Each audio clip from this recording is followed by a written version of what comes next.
Hey, welcome back. Coolest Firearms here, Marlow, Oklahoma. Thank you again for tuning in. This week, we were in Mesquite at the rodeo. We had a great, whoa, bumblebee flew in the room. Whoa. Great time. A lot of people came in. We had a lot of great feedback.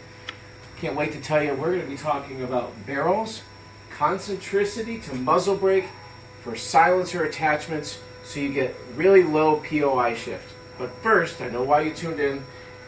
The giveaway. Let's draw that winner. Here's the firearm we're giving away here. You might have seen it at the front display. Thanks to Premier Gun Shows and Michelle and Tim for letting us host this like this.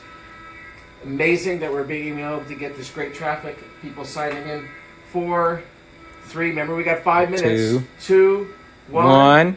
And the winner is DeMarcus D. DeMarcus D. You're tuned in. Stand by. We're about to call you. Allie's jumping on the phone right now, and she's going to give that winner a call. So let's talk about something that we've having some slight issues with customers. They're putting silencers on their guns, and we don't know how to mount them correctly. What does that mean? Well, that means you may have an issue with baffle strikes, or you're seeing your point of impact where the bullet's going is changing. Why does that happen? Well, it has to do with gas flow and airflow. I want to back up to the beginning. So if we're welcome to a barrel, ballistic advantage barrel here, nickel boron barrel extension, something that we commonly use in every gun that we manufacture. When the bullet transitions down the barrel, it gets to the gas block. Now I pre-put this gas block here so we all can see it. The gas then goes down the gas tube, and we talked about it, how it unlocks the gun and starts to cycle. But then the bullet transitions all the way to the end of the barrel. We call this the muzzle, and then the muzzle crown.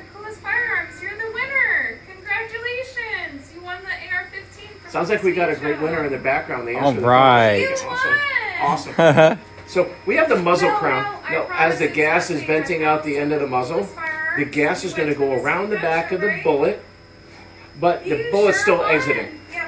When we put a muzzle device on the end of this barrel and we shoulder it up here, you can see that it goes right up against the barrel. Now this muzzle brake would then be perfectly shouldered against the barrel. Why? Because it's touching the actual area where we machined when we manufacture the barrel. We cut this rebated corner or this shoulder here, so this threads up and shoulders right against it, and it keeps the muzzle brake perfectly concentric. If we stopped the barrel muzzle brake out here, you can see we have all of this wiggle. This wiggle, and then you put another adapter like a silencer over the top of it. This wiggle is going to make the center line of the silencer different than the center line of the barrel. So how do we fix that? Well, most of the manufacturers out there, when we install muzzle brakes, we use this. It's called a crash washer. Crash washer. When we squeeze this down, this creates tension. So then we can time the muzzle device where it needs to be, because we want the holes venting up. And it needs to be indexed correctly, especially if you're sliding your silencer over. We need to know how to put it on. The problem with a crash washer is this is going to bend and adapt itself to the threads itself. So if you look at the thread pitch here, right? So this is 5/8 24, right? Thread pitch, but this has a slight angle to it.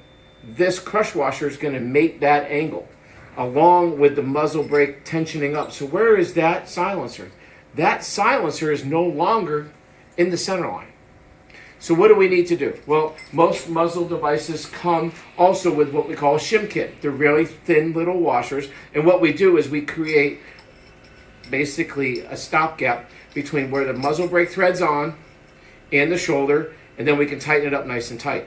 This will then allow this to be perfectly square to the bore line because it's shouldered off of the front of the barrel. Little bit of knowledge. Please, when you're installing muzzle brakes, let's try to stay away from the crash washers. Let's stay with timing washers, and let's get it done right. Thanks for tuning in, guys. We had a great winner. See ya this coming weekend. We're in New Braunfels. For tuning in from New Braunfels, we're going to go big again.